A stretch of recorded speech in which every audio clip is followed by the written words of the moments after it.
everyone, and welcome to Word on the Street Election Edition. Well, as you all probably know, Word on the Street, the traditional edition, is normally where we focus on people and culture matters that are happening in the workplace, with the workforce, and I give you my perspective on what's going on today, tomorrow, yesterday, in the workplace.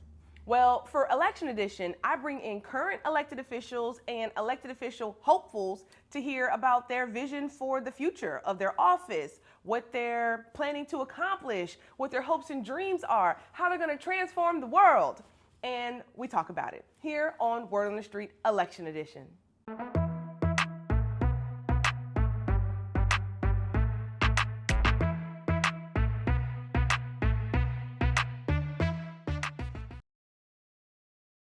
Hello, everyone, and welcome to Word on the Street Election Edition. Joining us here today is the infamous Tiffani Penson, who is running for City Council District 2, Northeast Portland. And before we get into all of the particulars about this particular campaign, I want to know, Tiffani, tell us about you. Like, who's Tiffani Penson? Hi, thank you, Cyrilda, for having me. My name is Tiffani Penson, born, raised, and rooted in Northeast Portland. I actually live in the house that I grew up in. Oh, wow. Yeah. My father had a barbershop on Union Avenue, what we now call Martin Luther King Boulevard, where community gathered, shared stories, waiting for the perfect haircut. My mother worked her way up in Pacific Northwest Bell, retiring early, then starting a second career as a realtor. She started her career with Barbara Sue, which is now Coldwell Banker, and still enjoys working and keeping busy. I had a sister, my sister Yvette, she's 8 years older than me. We had great relationships. We do a lot of great things. She's a caterer, so she's a small business owner as well. And you know what, a fun fact, I was the first Blazer ball girl. What? Yeah, so that's a fun fact. Wow. Which schools did you go to? So I started at OMSI for kindergarten, so that's dating myself. Oh, wow. Yeah, OMSI used to have kindergarten. Then I came to Boise Elliott for a couple years, and then I went to Catlin Gable, St. Mary's Cathedral, and Lincoln High School. After Lincoln, I went to University of Oregon for about 3 years. Wow. Then I came home because I was having a little bit too much fun. I came home and then finished my degree at Concordia in healthcare administration. So when you say you are homegrown. Oregonian, Homegrown. this is your stumping ground. From the time you were birthed here to K-12 to college. This is my city. This is your city. This is my city. This is my family. This is my community. These are my people. At 9 years old, I used to take the bus from the house I live in now all the way to Catlin Gable. Wow. Downtown was my playground. I saw everything. I experienced all the things that were wonderful down there, all the way up through going to school. It felt safe. You could move around. The rules were, my dad would say, "Little Chief, you better be on that bus by 4 o'clock heading home." So I had a couple hour stretch, and I just enjoyed all the wonder of the city and felt safe. So tell me, what's inspiring you to run for this city councilor position? By the way, gang, I was today years old to learn that they're no longer called city commissioners. They're now called city councilors. They're going to be city councilors in the new form of government. Right on. Thank you for that.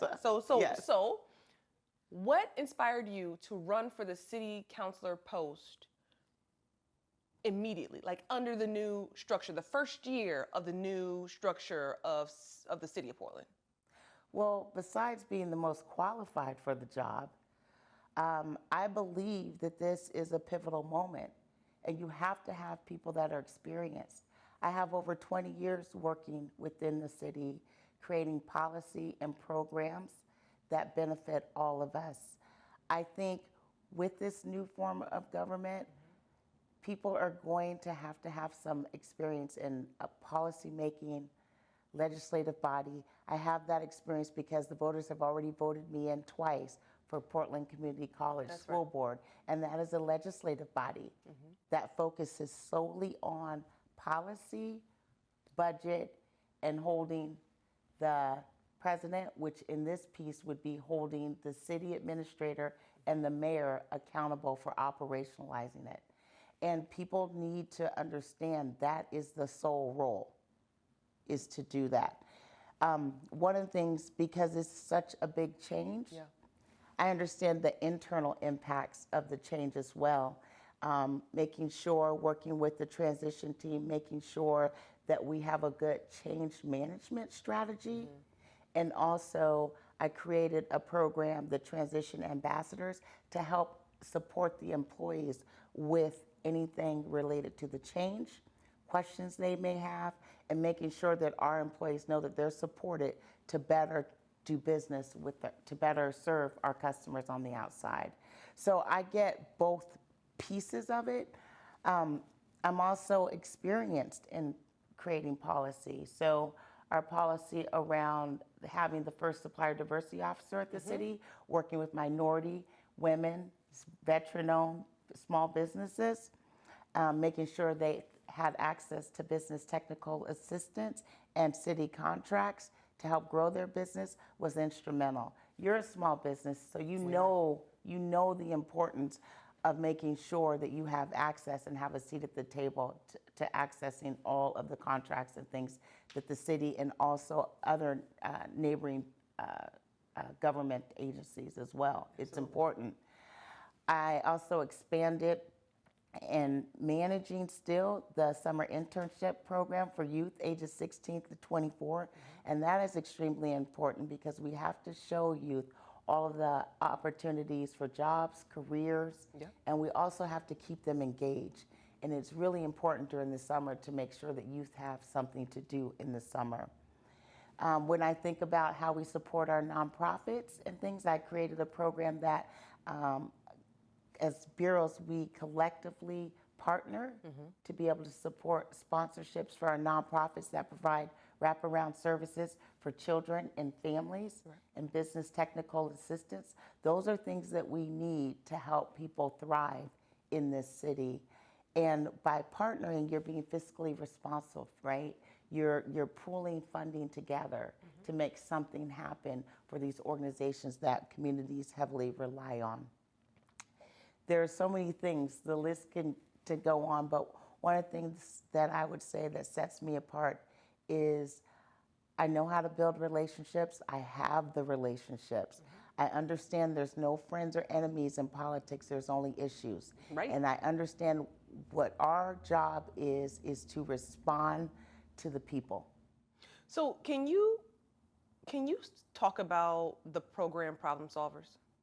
Yes, Problem Solvers, which is a program that I got asked to collaborate on. It is run by Director Ann Hill. It is amazing. It has seen real results. So what Problem Solvers does, it is meetings set up in the business districts and the neighborhoods. And so what you do is every other week, you jump on a 30-minute call and you say, hey, I've got graffiti. Hey, I've got parked cars. Hey, I've got debris, trash. And what we do is we cut through the bureaucratic red tape. We solve the problem. We get back to you. We say it's done. You don't have to make another phone call. Once you drop it with us, we work the problem. And my district that I work in is around the Dawson Park and Stanton Street area, and then the north and northeast Problem Solvers. But where you are, we have Park Rose Problem Solvers, we have 82nd Problem Solvers, and what it's really just basically designed to do is to address the acute needs of the city as it relates to cleaning up unsafe and unsanitary conditions. And so when I think about the things that I plan to do for this city, it is cleaning up unsafe and unsanitary conditions, housing our neighbors. I have a focus on the working class that are sometimes struggling or always one paycheck away from moving to the streets, and also folks that are on a fixed income. They're the fastest moving demographic to the streets, and it's cheaper for us to keep them in. And when I think about that, I think about working with state legislature around creating quick access vouchers. I think about the city, the Housing Bureau. They once had a program that created, like, it was simple, low barrier, we need a help. And I think about sometimes the folks that are retired and on a fixed income, they just may need a little help with their utilities, right, or things like that. You would be amazed how an addition of a $200 or $300 or paying somebody's rent for a couple months because they may have experienced something in their life makes. And we need to not forget about that, because there's some faculty at PCC that struggle. There's some people at the city that struggle. We need to not forget about that demographic. How did problem solvers come to be in existence? So actually, it was from an emergency declaration out of the mayor's office to clean up unsafe and unsanitary conditions. Interesting. Yeah, and it came from that, and so then 30-minute meeting, once a day. Yeah, 30-minute meeting every other week. My meeting's on Tuesday, but here is the deal: you can go online and for problem solvers, and you can send your request. You can send your problem. Yeah, you can say, hey, this is my problem, and someone will get back to you right away. Interesting. And address it. And it really, let me tell you, I got 3 problems right now I'm thinking about. Listen, this is the thing about it. It seems small, but it is so big. People just want this place clean. Yes. And it seems small, but I swear it is so big, and people are so happy. Like, they're like, oh my God, we just called you. We called one of these folks, and you solved our problem. Wow.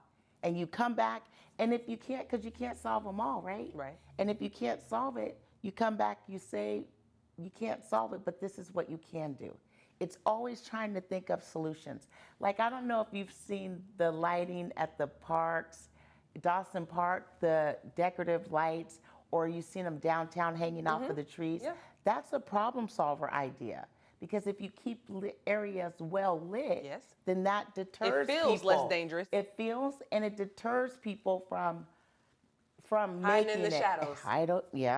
And making people feel unsafe. And so what we're facing to is livability, right? We're moving from a big town, now we're the 26th largest city. And in the country. Yeah. And we're kind of big time. Yeah. And so we're seeing the challenges of that, whether it be from crime, houselessness, reduced livability. We're seeing that, we're feeling that. And so I know that Portland can do better. And it is up to this new council to do better. It's our job to do better. Right on. Tell me about the Portland Budget Facts Report. Are you familiar with it? No, but I have my own ideas. Okay. So the Portland Budget Facts Report is a transparency component to see where the residents can see where their tax dollars are being used. Where is it going? Which programs, et cetera, which has never existed before, that level of transparency into the budget. What are your thoughts? I love it. I also think, because here are the key things that are people talking about. Houselessness, cleaning up unsafe and unsanitary conditions, right?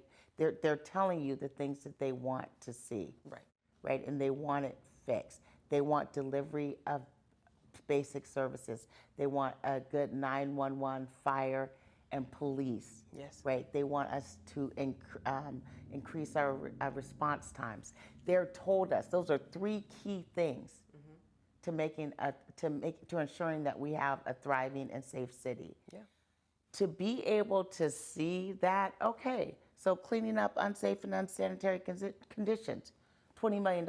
I'm just throwing out a number. To be able to visualize that and have a dashboard, a dashboard that everybody can access. Q1, this is what we've done. Q2, and then see the dollars tick, right?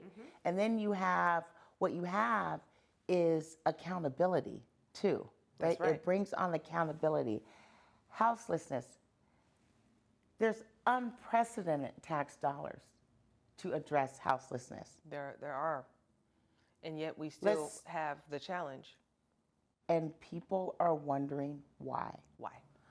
One thing about this city, the taxpayers have always been very generous. Yes. Approving every tax ballot.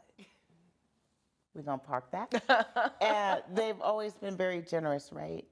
And now they're just, where is the money going? Right. They don't mind giving to support this city If they can see it if they can see it in action. in action. And so that's really where we're at. It's not that people aren't empathetic, Right. people aren't compassionate. It's not that. It is, look, we have a problem. It is inhumane to have people living on the street. Absolutely. People can slice it However they any want. kind of way you want, but it is inhumane to have people living on the streets. Okay. And so we have to solve for those issues. And once we start solving for those issues, then people will be okay. But in the meantime, we can't have another tax, we can't have another thing until we address the issues that are out here that taxpayers have paid into, right? Yep. So you're currently in the Human Resources Department, Yeah. the Bureau of Human Resources as a People and Culture Manager. Yes. How do you expect for your time serving in Human Resources as the People and the Culture Manager at the City of Portland? How will it influence you as a city councilor? So one thing when you think about people and culture, the city passed core values in 2020, and the core values are anti-racism, equity, communication, collaboration, transparency, and fiscal responsibility. Did you miss any? You sure that's the list? It's pretty impressive. Yeah, yeah, that's the list. It's impressive. I know, Okay. right? Collaboration? Collaboration. Yes, I know, right? And I live these all the time. So excuse me for that. Collaboration. And so when I think about those things, I think about the importance of you have to take care of your people internally so they are well trained and resourced to take care of our people externally, Right. which are our customers, right? And when I think about, and just in looking at even human resources, right? I'm looking at our recruitment, our hiring, retention. I'm looking at our investigations process. I'm looking at our training, building training that truly is impactful to the way people, managers lead, and also to the way that employees feel invested in. Right. Because what you want is once you get people into the city and they have all these expertise and all of this experience, you want to make sure that they feel invested in and supported. And that contributes to morale. And good morale inside translates to great service on the outside. Fact. It's not and or, Right. it's both and. Right. It's just as important. I look at every employee at the city as my customer, just like I look at the folks outside as our customer. It's the same. They hold the same value. I think about when we are talking about issues around recruiting and hiring, and we're talking about rules, and we're talking about all of these things. I think about how do we measure our accountability? What metrics are we using? What outcomes are we trying to get? Like being clear on what we're doing. But will you have that grain size of detail once in this new form of government? So what is key about this when we're making decisions and we're creating policy and stuff, we have to center the core values because that makes you ask the questions Right. around intent and impact. Because that's what I think about. What's our intent? What's our impact? What is the problem that we're trying to solve? How are we trying to get there? And how do we collaborate and work together with transparent communication, collaboration to get there? It's going to be 11 other people. And the one thing that we're going to have to be able to do is solve for issues in a comprehensive and collaborative way, right? And I think that the skill set that I have of just who I am innately and how I've worked at the city, I have relationships all across the city. You do. I understand you need relationships to get things done. Right. You just have to, right? And I also understand that you have to understand people's skill sets, right? Yeah. And work within that. Because no one is successful on their own, right? Yep. And so it's going to take all of us using our skill sets to make the good policy for the city. What do you think about, I mean, you reference making good policy for the city.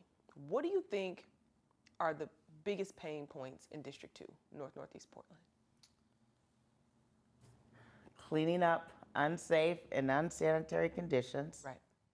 Houselessness, public safety. Yes.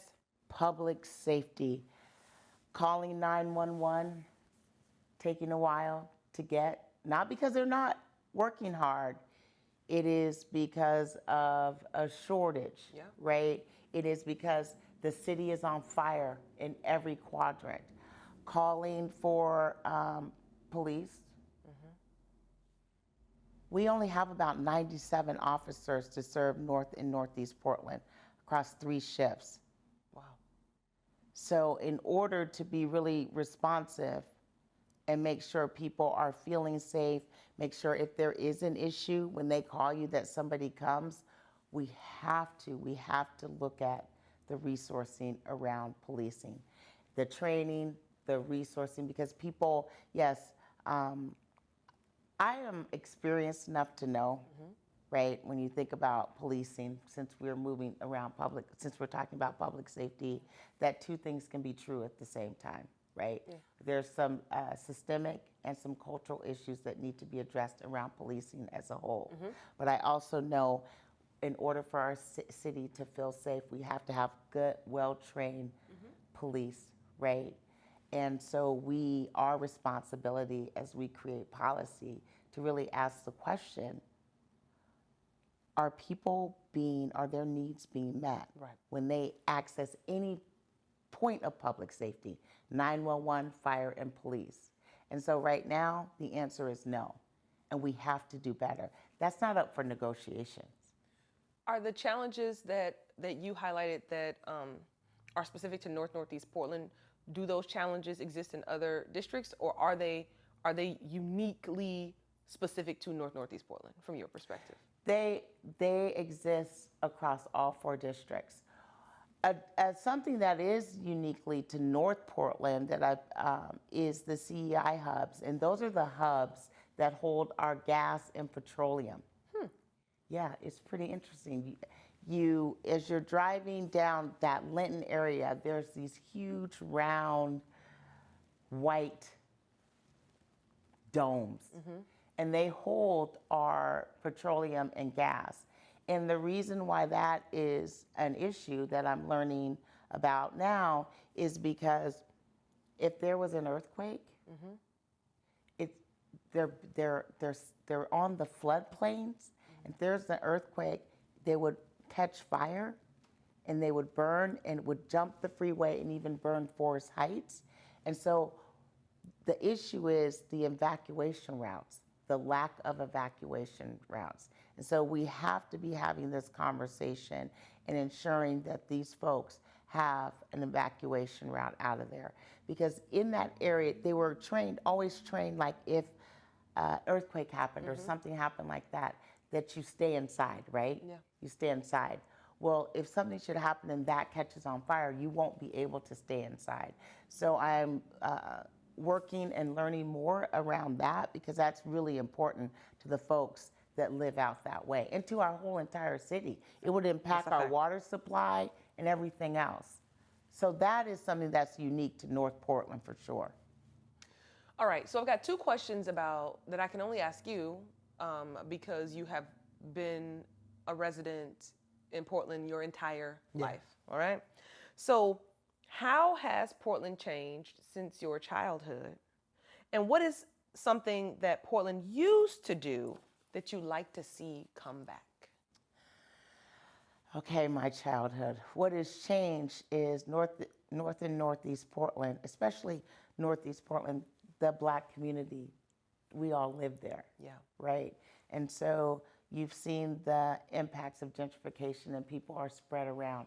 But what is unique to Portland, even though we're spread around, we still come to North and Northeast Portland. For all the things. For all the things. That's right. So it's unique in that sense.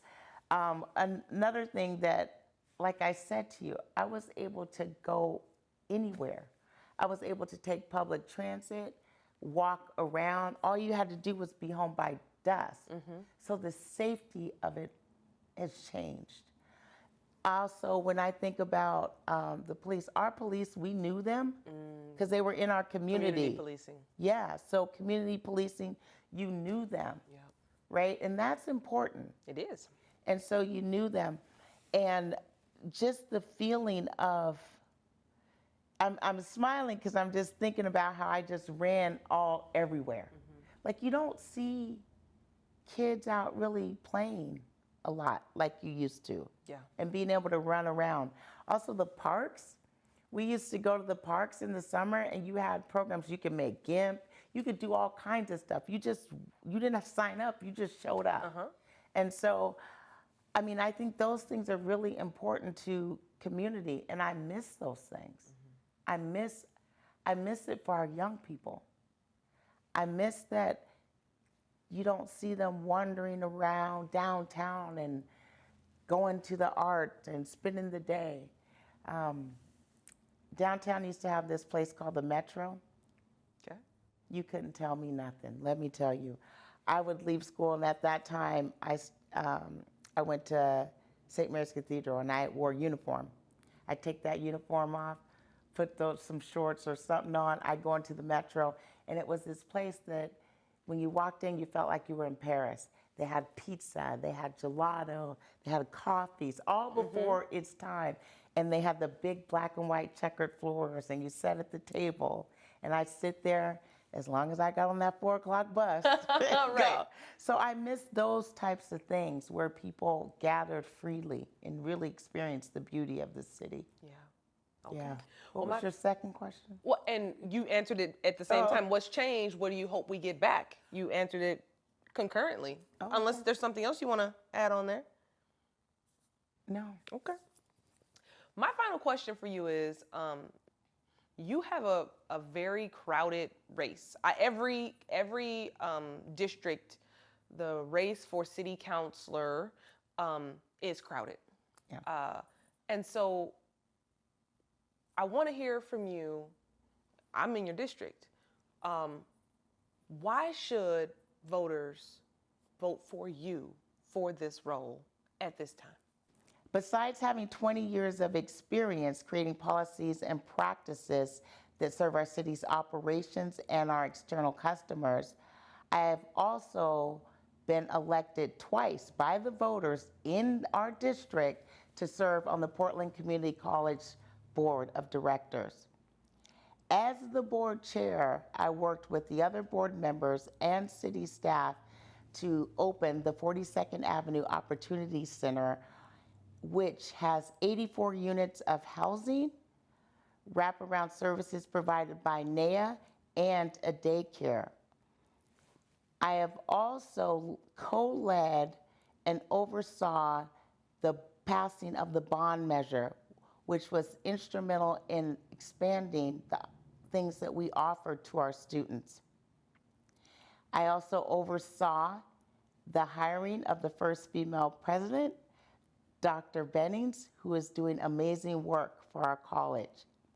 So out of the folks running in our district, I have the history of the city, I have the proven track record of getting things done at the city, I have the ability to collaborate not only with the city, but county and state.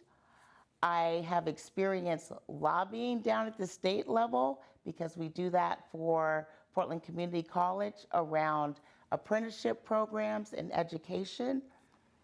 I have the commitment to our city. I was born and raised here. I've done a lot of work in this community. I have proven track record of taking care of folks in this community. Our nonprofit organizations that provide wraparound services related to providing wraparound services for families and children, and also business technical assistance for small businesses. I have worked hard to make sure that they are funded to be able to support the needs of our community and its members. I have plans on making this city clean, safe, and livable. That is by cleaning up unsafe and unsanitary conditions, housing our neighbors, strengthening our economy and ensuring that there's a skilled workforce, and creating an accessible and accountable budget that reflects the needs of our Portlanders. So I am your number one choice. Right on. Well, hey, thank you for coming and spending some time with us today, Ms. Thank you. And that is this edition of Word on the Street, Election Edition. If you've got any questions or comments, jump into the chat. We'll make sure Penson gets them. Until next time.